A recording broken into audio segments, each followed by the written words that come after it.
Hello, my people, my empath, Sigma empath, Hyoka empath, whatnot empath, chosen ones, and many, many more. I have shocking news for you. You are not all this.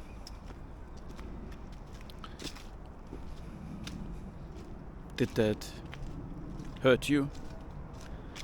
Does this trigger you? Did I shatter your self-image? So if you feel this, you see this as a self-image, it's not really what you are. You know, everything that you have acquired on this planet, your abilities, your money, the things you own, your property, even your children, they don't belong to you. They are not you. All these things are existing out of your influence. You have actually no influence over them. You might try to control them. You might at times have the feeling of control, but the truth is you have no control. You will lose all of this. You will have to let it go if you not already have.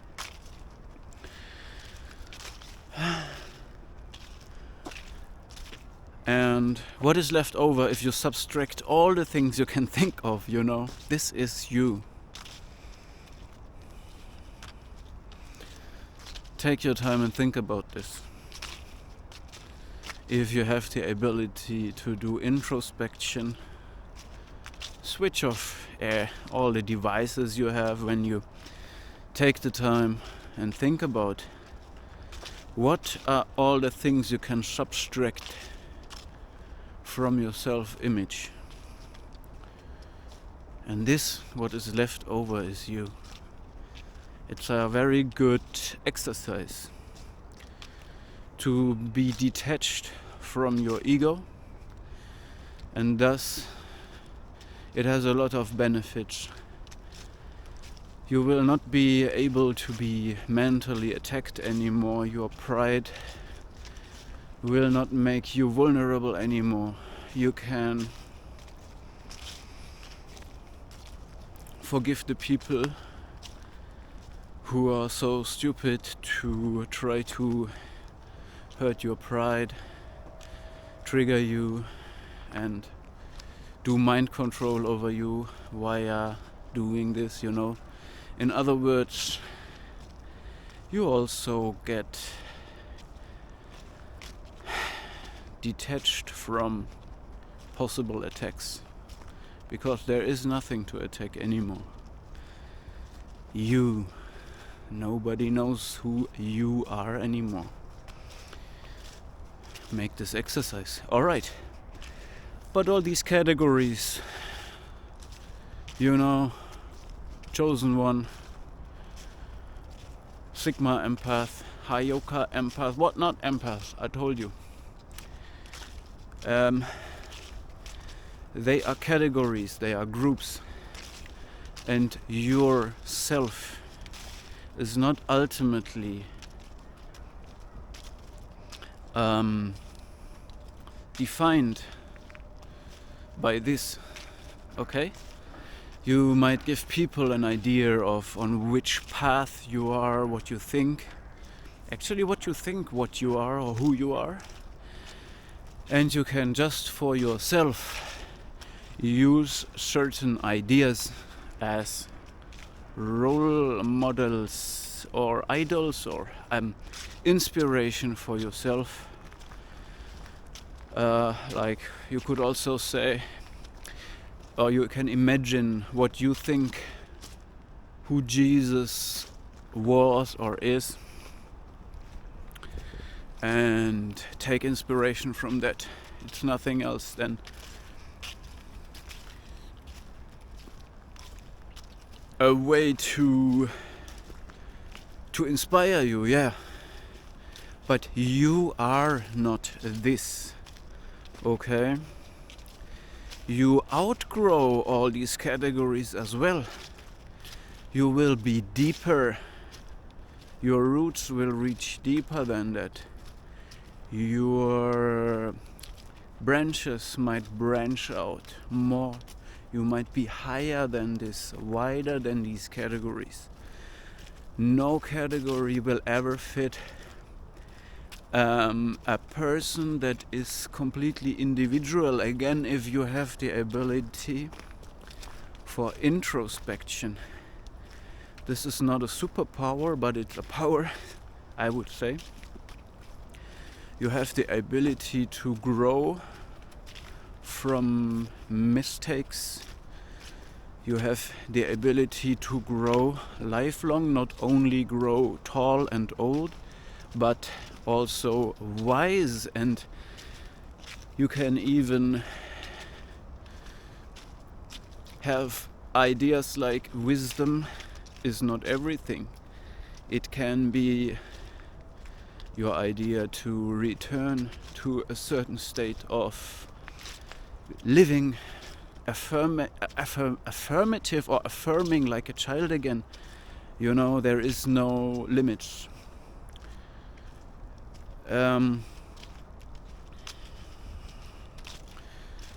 You can,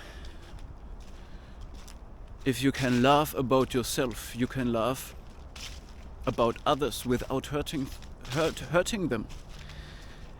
If you see mistakes in your own behavior, you learn from your mistakes and can adjust to every situation. You do not have this illusion of control or trying to be perfect. You know you're not, but you know you will adapt, you will improvise in the situation to come. You can let go, and by letting go you gain control because you know you have everything inside you need.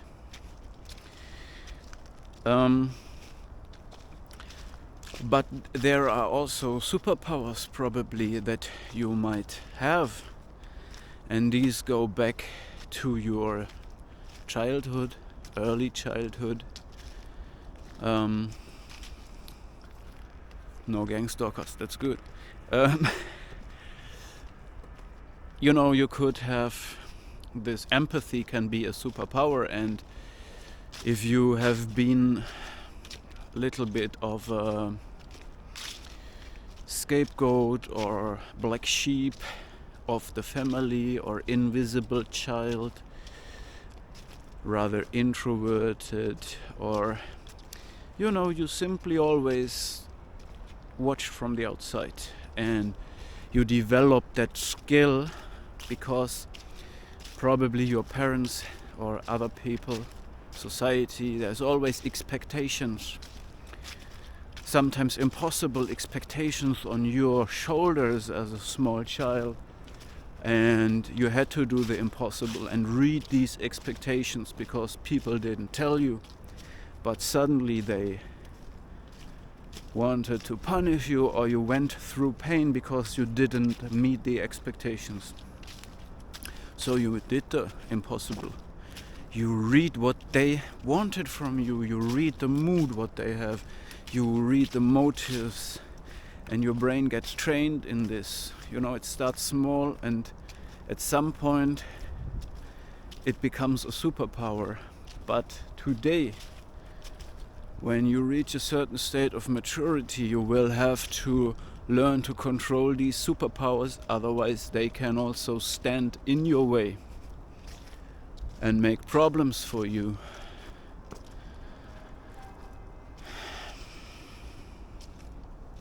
You know what I'm saying? And Another superpower could be that you are a seer, a far-seer, a person who sees the talents in others, where they will go with what just your intuition. Intuition could also be seen as one of these superpowers, and intuition means that you have access, you have a talent also, you have access to all the experience you have ever made, but also in some kind it's in your DNA, all your ancestors, your father and your mother are not the exclusive owners of your DNA that are so great and created you. It is all your ancestors behind them. They collected information that survived in this harsh environment, and you are the newest successor of them, or representation of this collected information. And your intuition gives you so much information about what works and what not, and how things are, that you can see things that others cannot see.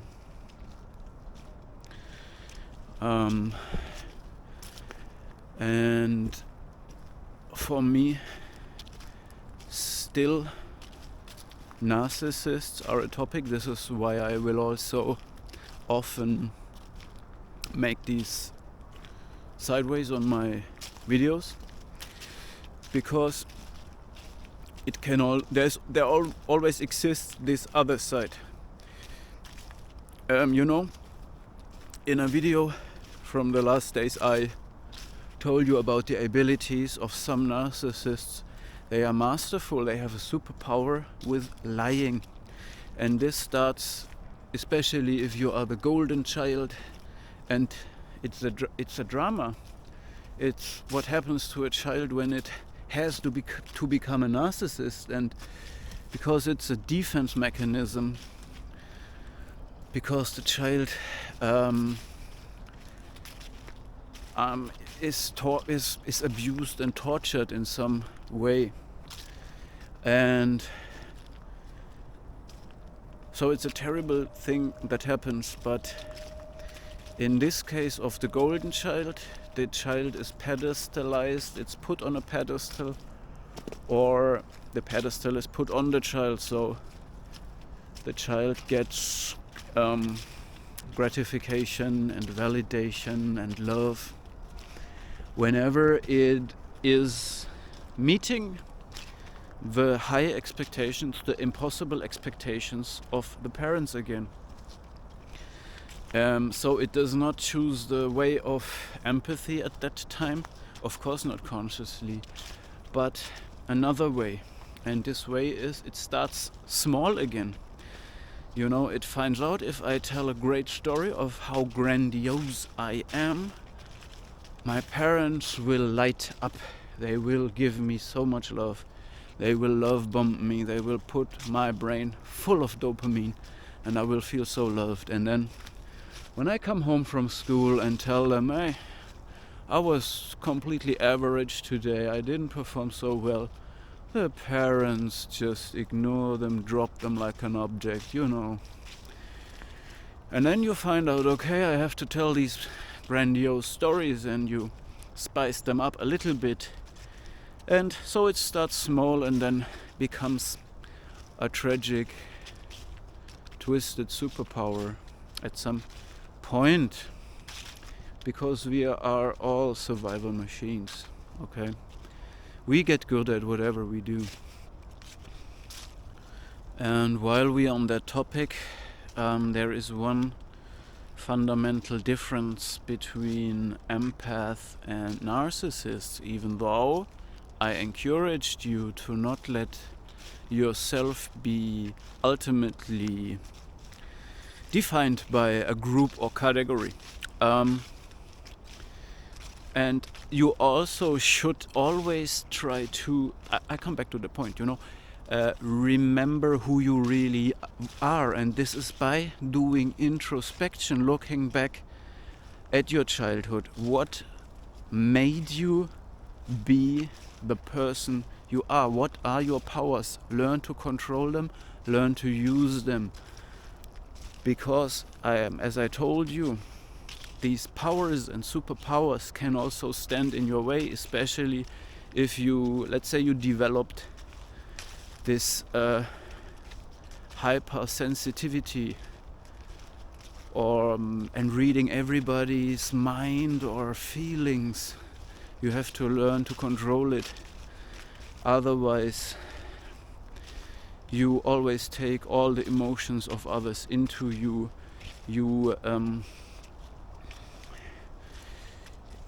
You will also, you just take in too much from everybody all the time, and you will also have to put up effective boundaries so that not everybody uses you as a mirror, because you will attract certain people. Okay. Yeah, now the fundamental difference also between narcissistic way or empathic way, which I just described as a survival strategy from early childhood on, is that I told you have to remember who you are and where your powers come from. And the narcissists, when they are grown up, they will be in constant fleet. They are running away from something negative, and this negative is themselves, because they cannot see who they really are. They must have their grandiosity, that created self-image, the delusion must be validated. Even if a narcissist looks for therapy, it is very hard for the therapist. It's like a battlefield. Because if the narcissist says, I want therapy, he goes into the therapy, and then the therapist, he has to consider the narcissist is having this mental level, is stuck from, let's say, 6 or 7 years old. That's one problem. But the next is, as soon as there is, the narcissist says, there is something broken on me, please repair me. But as soon as the therapist tells him something is dysfunctional, the narcissist will defend his grandiosity and try to prove the therapist in a 1,000 ways that he is superior to him, that he is grandiose, and all these things. So, and this other this is the fundamental difference. The empath is not moving away from something, but he is moving towards something positive. He has his visions, his dreams, his ideas, and he tries to move into the direction to get there. And if you have gone through, let's say, abuse, and I told you I will always, in this time right now, going back to the topic narcissists, but I will not stay there.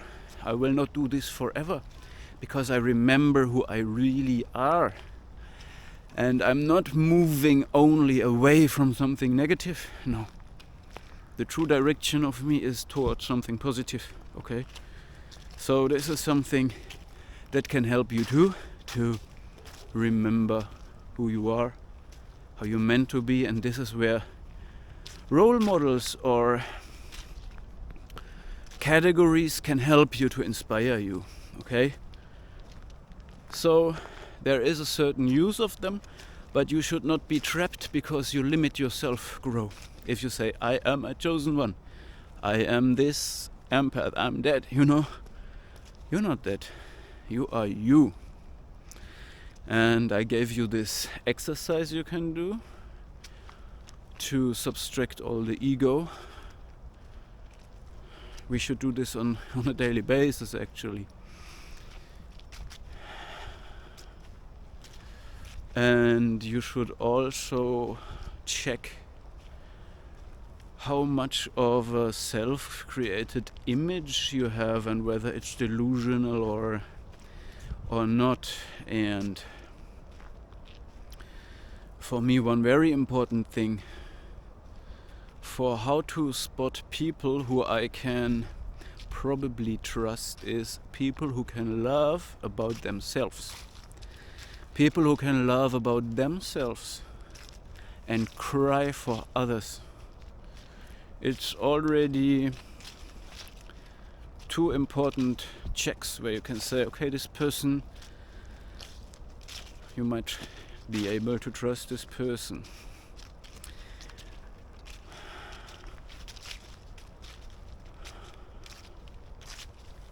But I think we should trust ourselves, of course. It's the most important, and staying independent, self-sustaining, thankful for everything we receive, and not expect impossible things from others. Hello.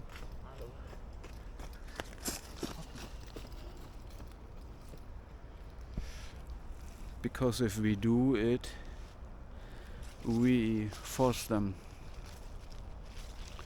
to do impossible things, which can lead to self-growth, but it can also lead to narcissistic defense or whatever. Hey,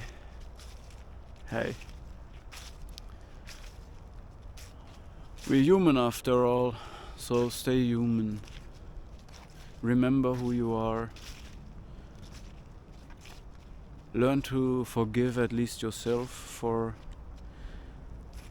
all the things that you let happen to you. You don't have to forgive the abuser necessarily, but take the responsibility for the abuse that happened to you